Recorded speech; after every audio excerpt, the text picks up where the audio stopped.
There's $100,000 in there for Everglades City, which is important to me because I represent Everglades City. Is there a boot There's camp? $19.8 million in there for the new university. Is the boot camp in there? The boot camp is in the HRS budget in there now. And the governor can line item. And the governor can line item in the state of Florida, so Governor Childs and his staff know that there's some projects that are important there to legislators.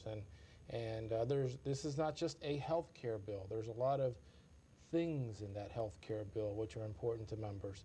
So you're going to see a lot of horse trading, and you're going to see the governor trying to get votes because this is important to him. Florida is on the cutting edge. The concept of the CHIPAs is now what the federal government is trying to do. And this whole health care idea is really a preview of what the Clinton administration is trying to do. And a couple of things agreeing with Senator Dudley that concern me is, one, people that earn $37,000 a year that have a family of 4 would be eligible under the governor's plan. That creates an entitlement program to a lot of people. And maybe it won't be with taxes this year, but what happens after you create these programs and you get a section of our society dependent on these programs, then do you have to raise taxes like we've had to do for a lot of the shortfalls we've had in medical care? The Patient Medical Assurance Trust Fund, for one, that gets a shortfall every year. And you don't think that 37,000 should be the threshold? Well, I think 37,000 for a family of 4 is a pretty high threshold. For people. Where would Luis Rojas put it? Where would the Republicans put it as a better? Well, I think the Republicans, and $37,000 is not a magic number. It's a percentage of poverty. It's 250% of poverty, and the Republicans wanted to put it at 150% of poverty. But that loses focus of the real debate. Luis, I think you know, we've been put in the situation of we're not for poor people. We only want the plan to go to 150% of poverty, which is a family making $18,000. But that's not really the focus of debate. The real focus of debate that the governor doesn't want to talk about are the merits of his plan, whether there should be person number 1 covered. Now, Luis is absolutely right. We adjourned on the 15th of April, okay? How many, a month and a half ago? Yeah. The governor is just now getting the budget. How convenient. The Democratic leadership in the House and Senate has just signed the bill. The Senate President signed it last week. I believe I don't know that the Speaker of the House has signed it yet, but it's designed for that budget to hit the governor's desk 2 months after we adjourned. Now, we voted on a budget, and under the Constitution, it was printed and available for 3 days. So it's not a matter of, oh, we have to go print it. So you're anticipating a call from the governor's office, both of you, saying the $100,000 for Everglades City, the drill camp for Collier County, is in jeopardy. I may veto those things unless you sign on to my bill. Absolutely. And you're going to say, go to hell? I'm going to say, Governor, the Constitution gives you the right, under our separation of powers, to veto legislative action. It also gives us the right to override it. If he plays his hand too heavy and vetoes enough projects around the state, he'll find himself as the only governor in 17 years, particularly in an election year, to face a 2/3 override vote by the legislature, because he's not the only one that can call us in session. We can call ourselves in session. So he's got to be very careful. And the first time I get a threat, I'm calling you guys. Well, and it's not, I mean, we're really being very direct with this. It's not going to be that direct. It'll be much more subtle. And it's not going to be a governor calling us down and saying, you know, this project is in jeopardy. You know, I'm going to veto it if you don't vote this way. It will not be that direct. But those of us that are involved in this process, like Senator Dudley said, realize that conveniently the budget arrived. Certain things, in fact, I was told that there was a parimutuel bill that was, and I don't know what happened because it was midnight yesterday, I believe, that either had to become law without the governor's signature, he had to veto it, and he had let it be known that he wanted one of the Republican lawmakers to not only vote for the health care bill, but bring some of his Republican cohorts. And the governor may do it through different avenues, not a direct conversation. But there will be horse trading. And again, I think in fairness to the governor, this is the way politics is done. People compromise and negotiate. So I guess that was the answer that I was trying to, you know, is partisanship going to be put aside? This is going to be a war up there because the governor wants to come out not only as the guy that's provided a health care program, but he will be a leader in the United States in this if he's able to get it on a program which I have reservations about. We've heard the phrase war, horse trading, politics. Is your hand strengthened or weakened by your announced allegiance and strong championing of the candidacy of Andrew Crenshaw for the Republican nomination to unseat Governor Childs?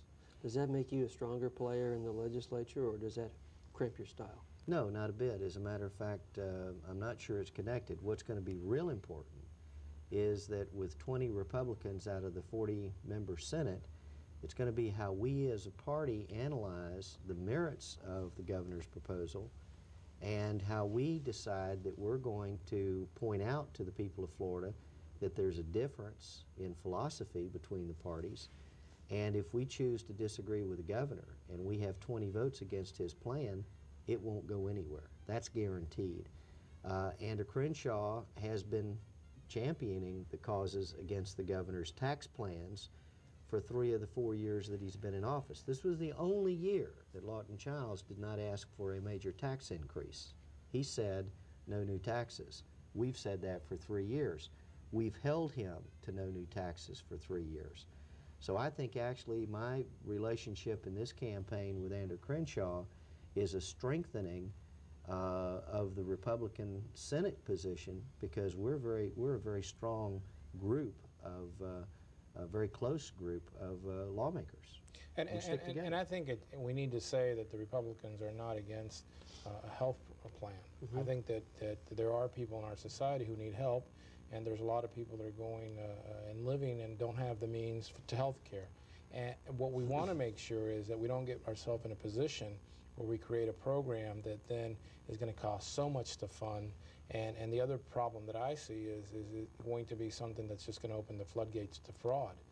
A lot of service that doesn't take place, a lot of people that abuse this service, and I think that's what we're concerned about. But I think that all the Republicans want a health care plan, and they want a plan that's going to work and take care of the people who really need it. Let's take a break right there, and we'll be back to hear about the war of Tallahassee politics and war with health care, and with Luis Rojas, State Representative for part of this area from Hialeah. State Senator Fred Dudley from Cape Coral represents much of Collier County, and we'll be right back.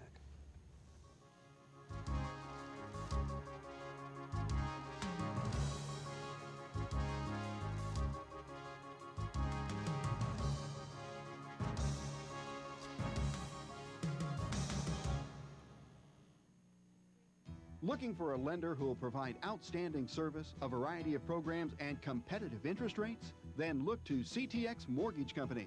At CTX, mortgage lending is our only business, and we'll do it right the first time. And because we're mortgage bankers, we're able to find financing sources that other mortgage companies can't. From condominiums to large homes, look to CTX Mortgage Company.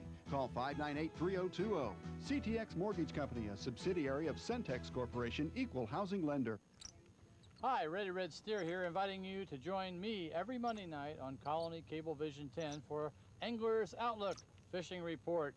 We're going to be talking about the fishing and the boating in the good old days, what's happening today, and we're also going to try to find out what our fishery has in store for us in the future. Angler's Outlook with Ready Red Steer, brought to you by Marco River Marina, your Johnson Outboard Motor dealer on Marco Island, and Wiggins Pass Marina, your Mercury Outboard Motor dealer. When you think of the finer things in life, what pops into your mind? Diamonds, porcelain art, colored stones, crystal, pearls, bronze statuary, maybe fine paintings? Well, just about anything you can think of is yours to see on the TV series, The Finer Things in Life. The series takes you literally all over the world and entertains and informs you. So join host Bruce Thalheimer each Tuesday night at 7:30 for The Finer Things in Life here on Colony Cable 10.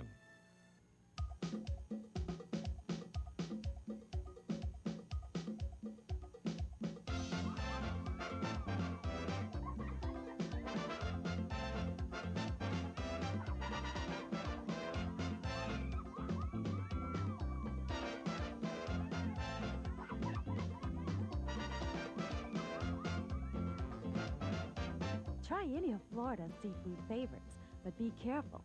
You might get hooked.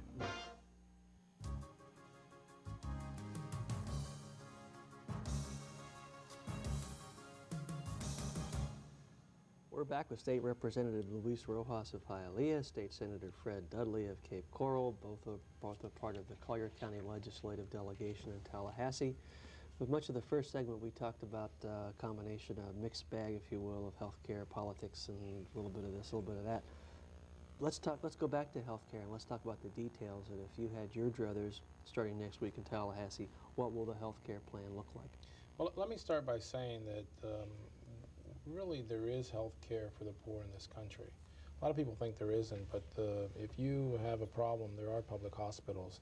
I was in Jackson Hospital yesterday in Miami, and we were having, and of course Jackson is against this plan because it's not going to be good for them. They're a public hospital. They're against the governor's plan.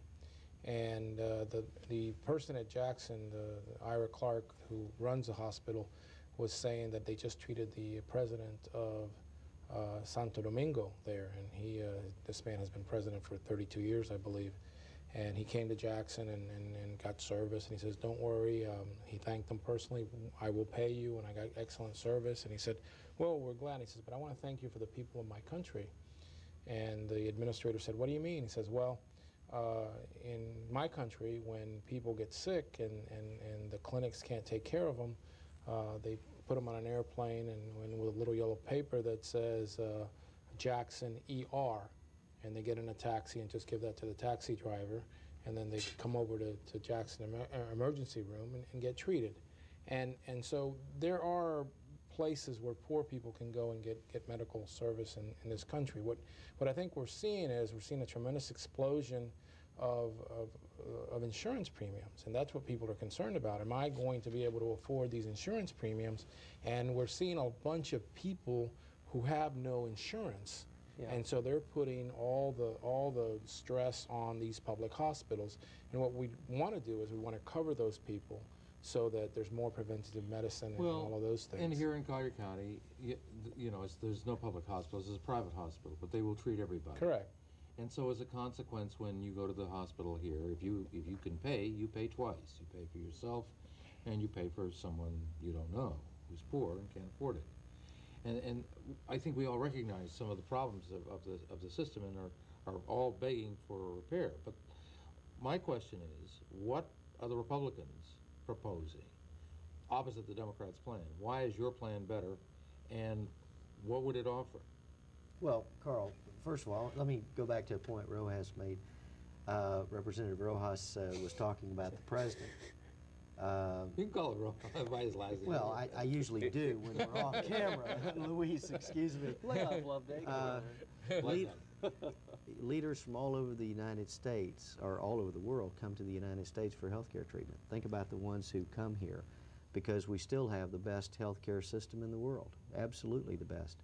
That's not to say it's not without problems. What's going to happen, Carl, with managed health care and the CHIPAs and the marketplace forces that are now at work in health care in making proposals to people for insurance, particularly employers, is that cost shifting that's been going on in the past is going to get narrower and narrower and narrower, where you cannot, a hospital, for example, is no longer in the future going to be able to make up on the paying patients that which it loses on the non-paying. So there is a critical point here at which our public hospitals, if they're to survive, and I think they're an essential part of the delivery system, if they're going to survive, we've got to do a better job addressing indigent health care. But let me say this, so much of the system is driven by the federal dollars and the federal programs that the state of Florida is extremely limited on what we can do.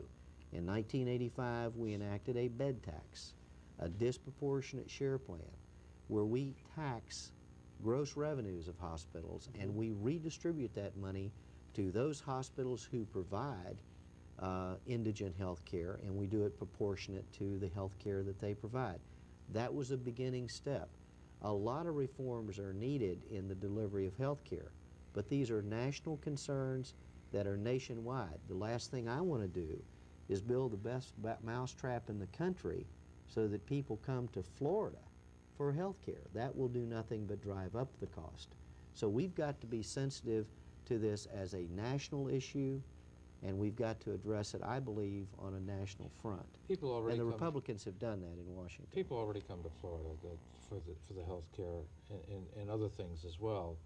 I'm thinking of illegal aliens when I make that Right. statement. The Haitians right now, but the Cubans before, would come here, some legally, some illegally. But once they arrive, now they start entering this system for health care at no cost and driving up the price for everybody else.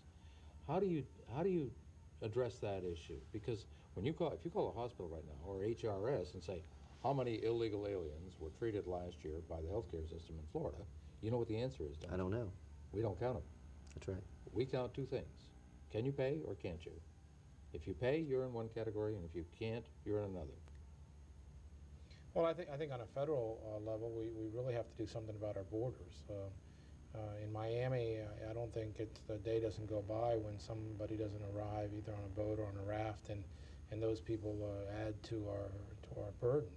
And I think the governor, I got to give him credit on this, and Bob Butterworth, they filed a suit against the federal government to have them pay for their fair share of what it's costing the Florida taxpayers, and I certainly support that action. But we do have to do something about controlling our borders more, and I think that some of the things that we do on a state basis, we're beginning to take action on, be more accountable as to who gets driver's license, the identifications that are used, because there's a lot of people that come here as illegal aliens, are able to get a driver's license, get a job, and really incorporate themselves into a society, not being legal, and take advantage of all the benefits. Well, my point is, how do you stop people from coming to Florida for a health care if you're going to you're not going mousetrap? Well, you can't. I mean, you can't stop people, and that's one of the things that there was one representative that constantly introduced a universal health care bill and wanted Floridians to get free health care, everybody.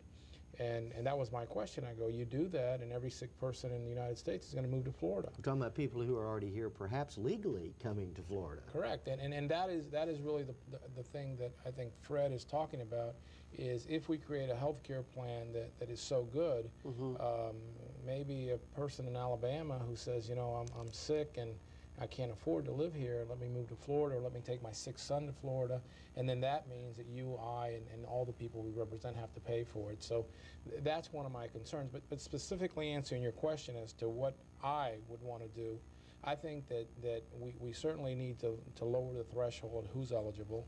I think we need to solve the problem. Are we going to get the federal waivers? I think it could not be any willing provider. One of the issues that people want is any willing provider, which means any doctor that wants to participate in this can become part of this, which would ruin the managed care system. I think would have to be more of a POS or a gatekeeper, and those are the broad things that I'd like to see in a health care plan, and it would have to be detailed and safe. But the governor's been opposed to that kind of He access too.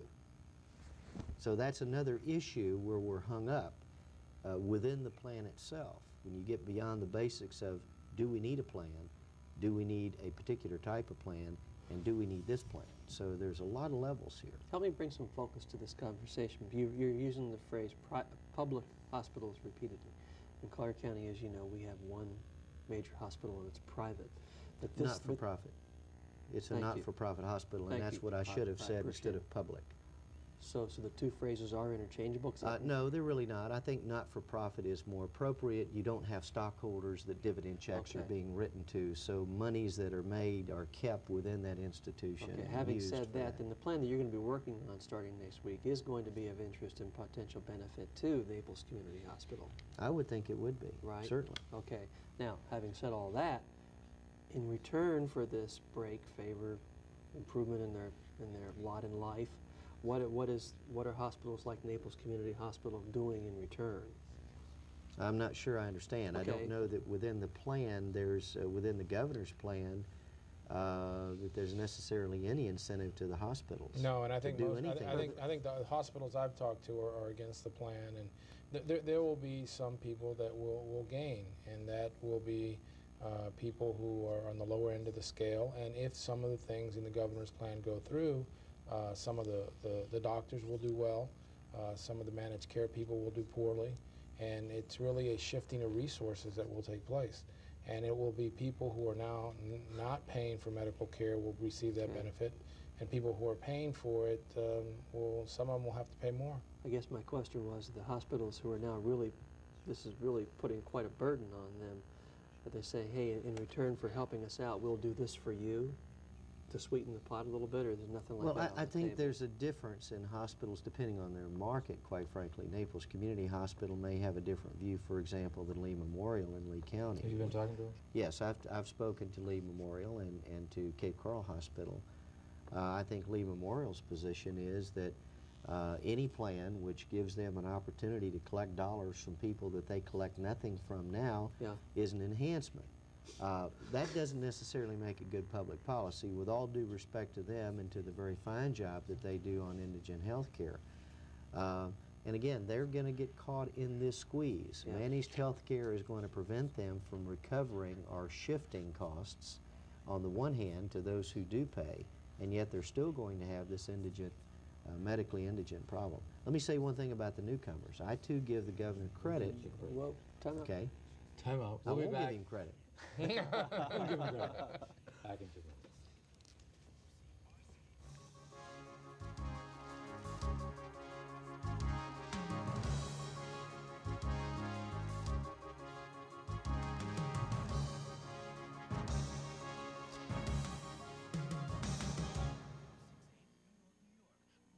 We invite you to watch the Sports Corner because you never know we're going to bounce in and bounce out from one sporting activity to another. So be sure to join us on the Colony Sports Network with the Sports Corner because we have lots of fun. I want to tell you all about it. Sports Corner with Joe Klimas, Monday and Wednesday nights at 6 p.m. exclusively on Colony Cablevision, Channel 10.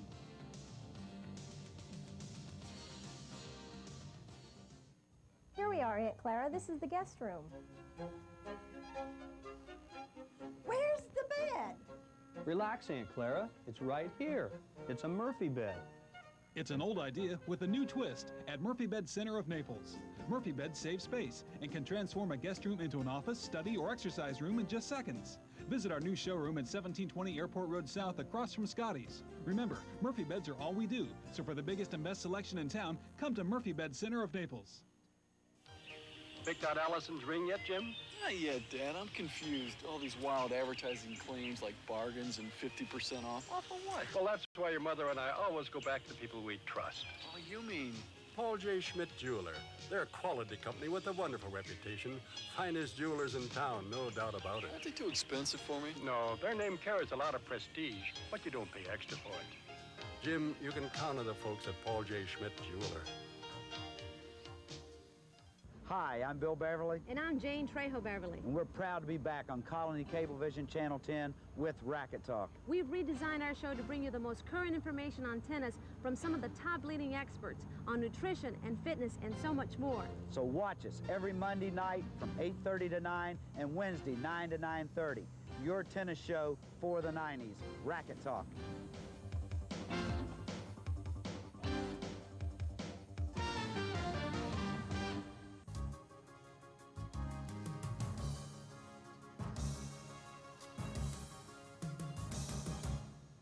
Welcome back. If you're just picking up the program, we are talking with State Senator Fred Dudley and State Representative Luis Rojas. We're on health care. We will move to other issues shortly.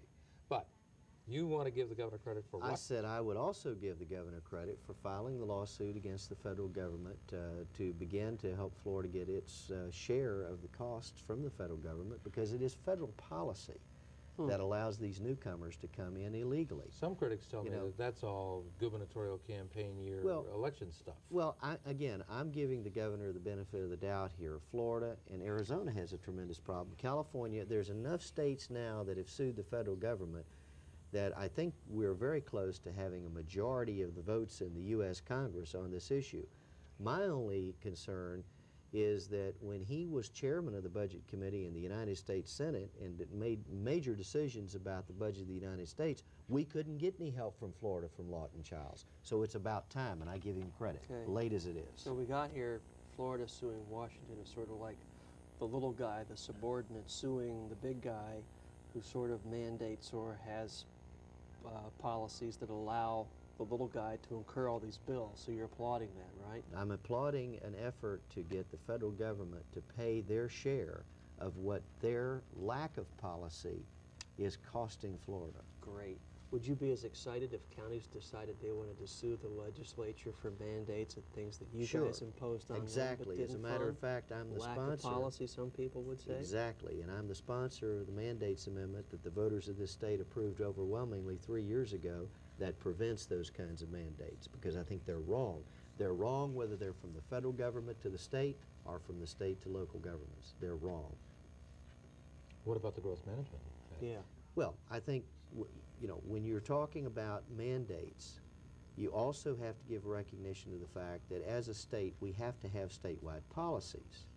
And what we're talking about in terms of mandates do not affect criminal laws, do not affect growth management laws, do not affect election laws. There are 8 areas that that constitutional bill reserves to the state of Florida. For example, if we couldn't change a criminal law, that might cost a county more money for jail space. If we create a new crime or we increase a penalty, we have to be able to do certain things as a matter of state policy. But when we are directing local governments to do something, we need to either provide the money to them to do it or to provide the source of revenue where they can help themselves to do it. How about when you're directing school systems for all kinds of programs and unfortunately, I think I would have included the school systems within the constitutional amendment. The constitutional amendment only directs itself to cities and counties. Frankly, I think it should have been applied to every local level of government, not just cities and counties. Mr. Ross. Yes, sir. Your views, same subject. Well, I think that, you know, if we try to dissect what is a state mandate and what isn't a state mandate, you all are going to come up with, well, is this a state mandate or isn't it? And again, I think it's a balance and judgment that we have to, that we've been elected to exercise. Obviously, I think the majority of the people in the state of Florida, at least in the urban or suburban areas, want some type of growth management. If we don't have growth management, we're going to have a state that's going to have 25, 30 million people, and we're going to have laws in one municipality that are going to be different from another municipality. I think that if I, as a legislator, and I'll give you a perfect example, there was a bill that was presented this year which said that local governments could not give a local preference in the bidding process, and I said that's wrong. If somebody in a local county wants to give 1% to a local company, why should the state of Florida mandate that they can't do that? And that bill was defeated. So I think that I agree with Fred. Sometimes in Tallahassee we go too far in telling county governments or city governments what they can do. But obviously there's some things that are statewide. I support the Growth Management Act. And I support consistent penal codes. I don't think that local government should say, well, burglary is a misdemeanor in this jurisdiction and a burglary is a felony in another jurisdiction. You certainly think the man in the governor's chair should be replaced. Yes, I do. Who should replace him? Well, I think it should be a Republican. Good answer. I think that... he and I will agree on that I expected a Republican to say he was going to support a Republican. He's endorsing Crenshaw. No, I'm endorsing Tom Gallagher.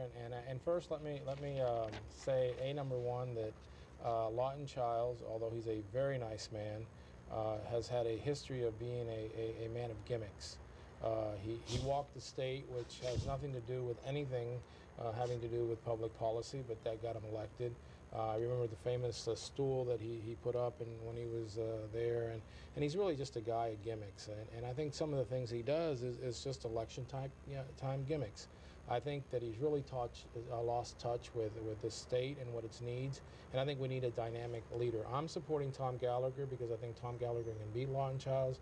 I think he has a tremendous history, 20 years of public service, a House member, a cabinet member, someone who took the greatest natural disaster that this country has ever seen and really showed that he has a lot of vitality and has a lot of experience. A lot of folks in Collier County would not agree with that. Well, I think that a lot of people in Dade and in a lot of counties will not agree, but I think that when you look at the size of the disaster, when you look at the fact that a lot of insurance companies were pulling out, when you look at the fact of what he did with what he had, I think he did a good job. Now, he's talking about Tom Gallagher, not Lawton Childs. You've never said that before, have you, publicly? I have not said that I'm supporting Tom Gallagher publicly. I believe Mr. Gallagher announced just a week ago. Just a week ago, and I had not made a decision until he announced. And yes, this is the first time publicly that I'm saying that. You're saying it right next to the man who's heading up the Crenshaw campaign in Collier and Lee County.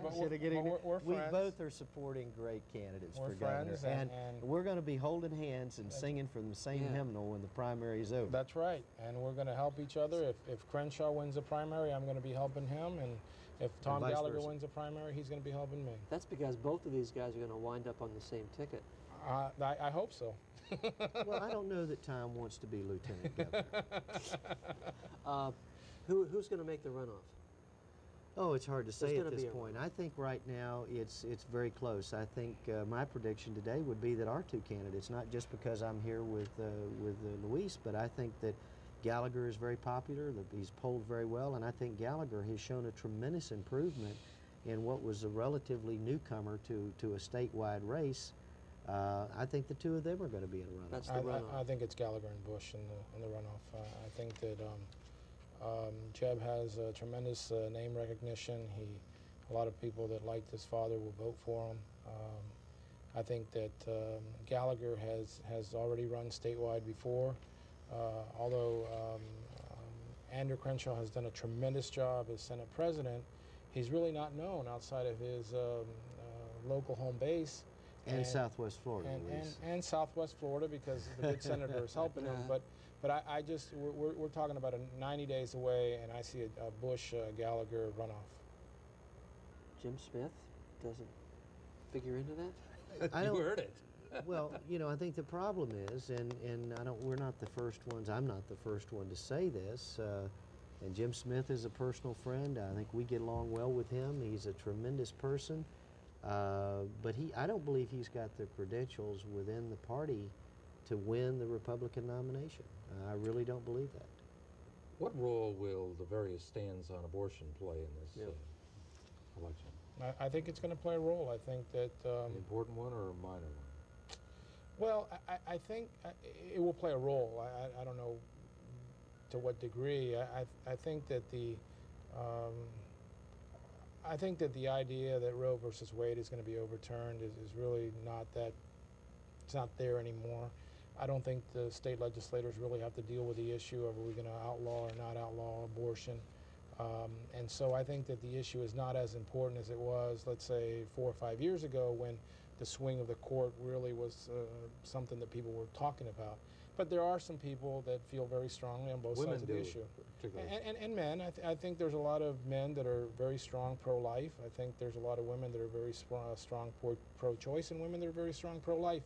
And I think that is going to be one of the factors that's going to make people put candidates in different categories. Well, I think Lawton Childs will make it an issue depending on who the Republican nominee is. If the Republican nominee is pro-choice, as the governor has been in the past, and I expect will be in the future, then it may not be an issue. If there's no contrast there, it may not be an issue. Right. Any one of the Republican gubernatorial candidates comes to you and says, be my running mate. I can think of a lot of strengths you would bring. I can think of a lot of strengths you would bring. Being very serious here, what would your answer be? I think right now, at this point, it would depend on which of those candidates It'd be Andrew Crenshaw. I think if Andrew Crenshaw asked me to serve as his lieutenant governor, I'd be very hard-pressed to say no. Jeb Bush. Gallagher. I don't know him that well. Gallagher, that's a question mark. Tom, I think, is a terrific person. I think the only one that would give me real serious pause at this point would be Andrew Crenshaw. You get the same phone call. Well, I would be extremely honored, and I certainly would be tickled if somebody asked me. I really don't think someone is going to ask me, but I would consider all of them. I think they're all good candidates, and I think that I would have to weigh out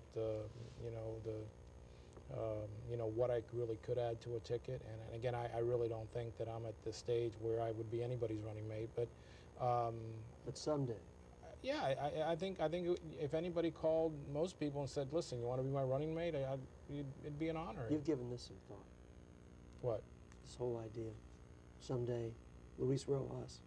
No, you know, someone asked me. I had a meal. About it. I had a meal. No,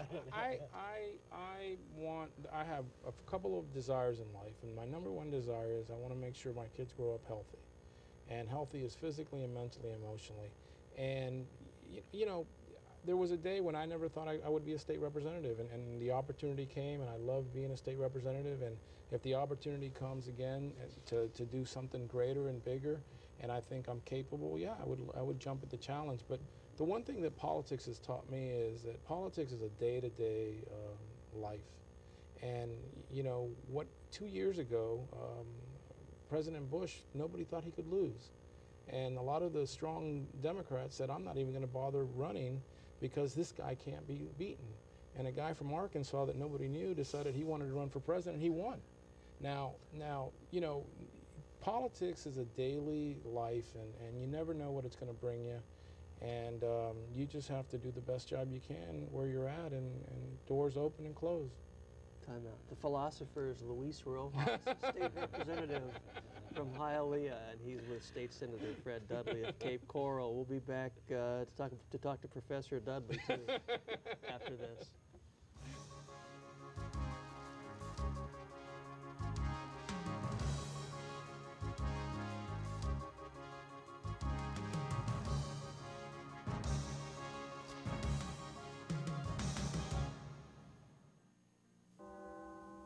Yours is a distinctive style, captured in all you undertake, marked by a great attention to details and an elegance uncommon to most. Precision, technical perfection, extraordinary strength with a penchant for action, and an appreciation for the extraordinary. An absolute winner. The new Riviera, obviously, Baume & Mercier. See the complete line of superb Baume & Mercier Riviera watches. Baume & Mercier is the mark of excellence, and Baume & Mercier is at Thalheimer's Fine Jewelers. Hi, I'm Bill Ellett, President of Heritage Investment Securities. Every week on Money Management, we'll be talking to you about what's going on in the financial markets, making predictions for now and into the future. We'll have call-in shows from time to time and also have distinguished guests on the show. Please tune in on Colony Cable, Channel 10. Friday nights live at 7:30 and repeated Monday at 7:30 exclusively on Colony Cablevision, Channel 10. Here we are, Aunt Clara. This is the guest room. Where's the bed? Relax, Aunt Clara. It's right here. It's a Murphy bed. It's an old idea with a new twist at Murphy Bed Center of Naples. Murphy Beds save space and can transform a guest room into an office, study, or exercise room in just seconds. Visit our new showroom at 1720 Airport Road South across from Scotty's. Remember, Murphy Beds are all we do, so for the biggest and best selection in town, come to Murphy Bed Center of Naples.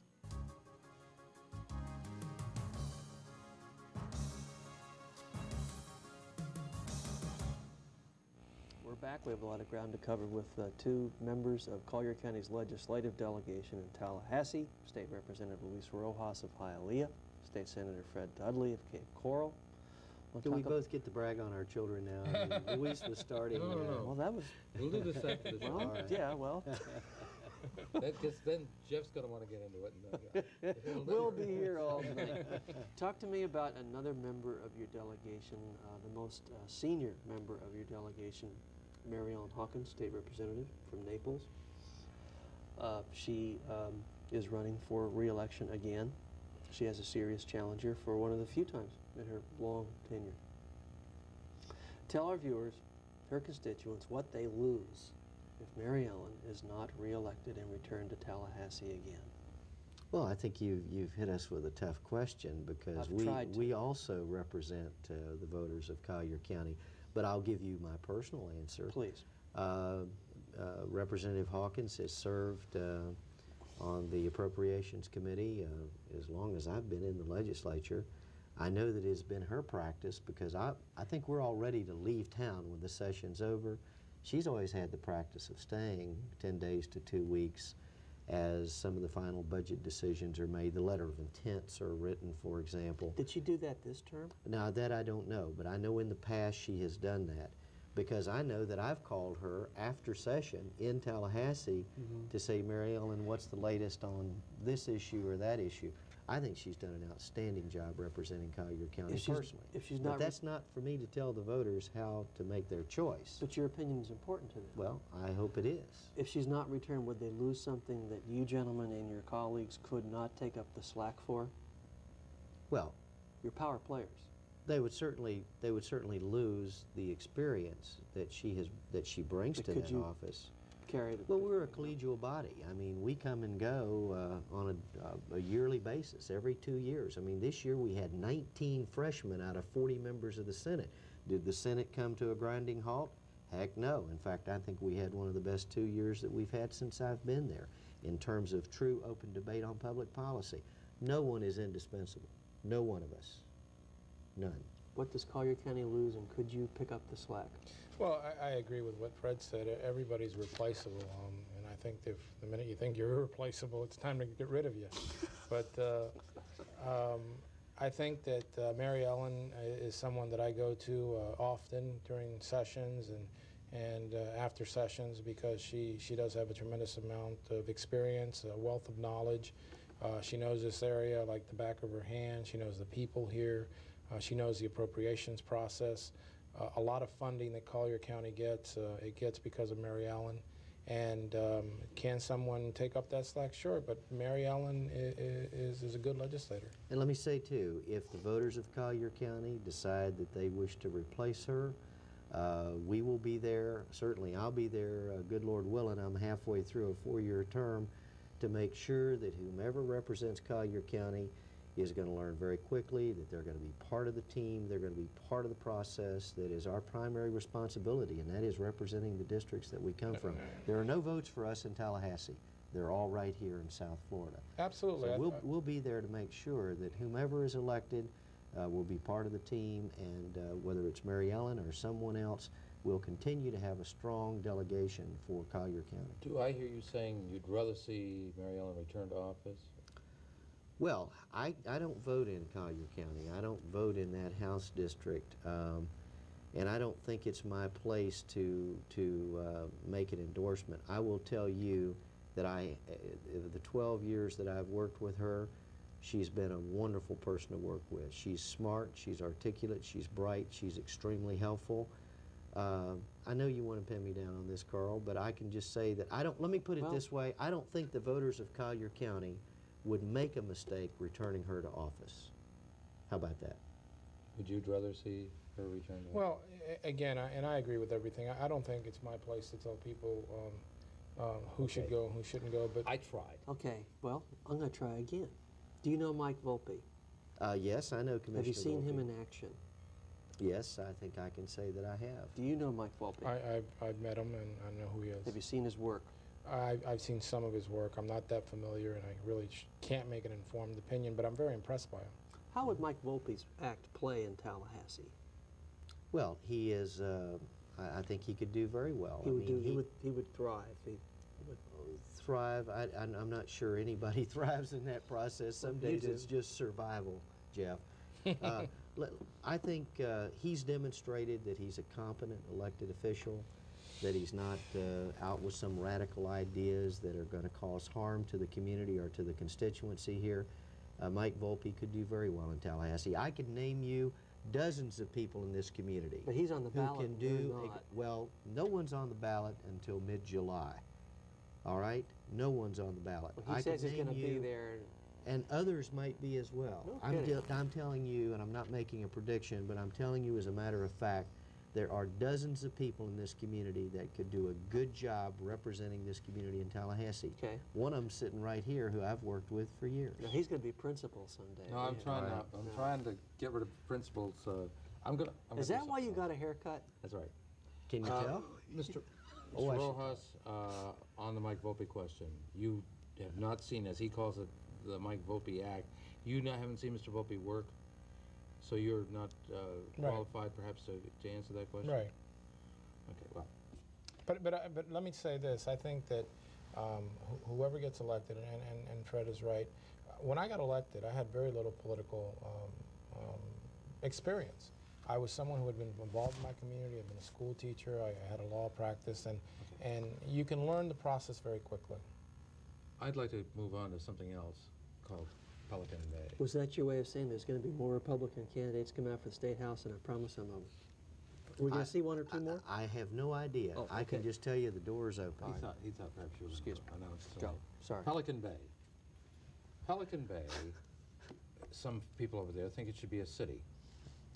You introduced legislation that failed to permit anybody in the state of Florida who wanted to be a city to have a referendum. Yeah. Right. Even if it's within a 2-mile limit. Right. That failed. Are you going to, if Pelican Bay... I think it failed simply because the bill was not moving in the House. The bill passed 2 Senate committees and I believe would have passed the Senate. Would special legislation just about Pelican Bay get approved in the next session? I don't think there's any question that a local bill giving the residents of Pelican Bay an opportunity to vote on their future would pass the legislature. I don't think there's any question about that. Let me tell you what I see as the problem with politics in Collier County. This county 4 years ago went to a single-member county commission district. In a special election in March, overnight, every citizen of this county was disenfranchised because they lost their right to vote for 4 of 5 county commissioners. So well, you the same created, thing could be said by the Senate districts or the House districts. Well, I think the House district before was 2-member. Of the state or the federal government. Single-member districts are created nationwide. Yeah, but they're particularly critical when you're dealing with local governments. You only have 5 county commissioners. You need 3. Every area of this county only has 1 county commissioner who is primarily interested in how those people think and act because those are the people that vote for or against them. That's what's wrong with the political structure down here. Jeff wants to get a question in. We're running out of time. One of the reasons you caught some flack from the Daily News and some others for introducing this legislation again in Tallahassee this year was because we have the local delegation holds local hearings on legislation. This is not a local bill. You just said it was a local bill. No, You used the phrase local bill. It was not. The bill I filed this year, Jeff, was not a local bill. It didn't affect Pelican Bay? It would affect the entire area of the state. It's a general law. It is a general law that removes an artificial 2-mile barrier between cities being created. It was a general law, not a local bill. The bill the previous year for Pelican Bay specifically was a local bill, and I would suspect any bill in the future will be a local bill, but that one was not. Can we agree that after having knocked heads hard on this one twice, that if this issue is going to come up again, that this would be a good topic to bring up at a local delegation public hearing? Certainly, and it has been. It's been talked about many times at local delegation hearings. This bill in Collier County this year? The incorporation of Pelican Bay? Absolutely. This year? Absolutely. Absolutely. I would invite you to attend the public hearings. Well, we're out of time, and I beg to differ with you. Come back and see us. Thanks for your time. Thank you very much for having me. Thank you very much, Mr. Ross and Senator Dudley. Jeff and I will be back in just a couple of minutes.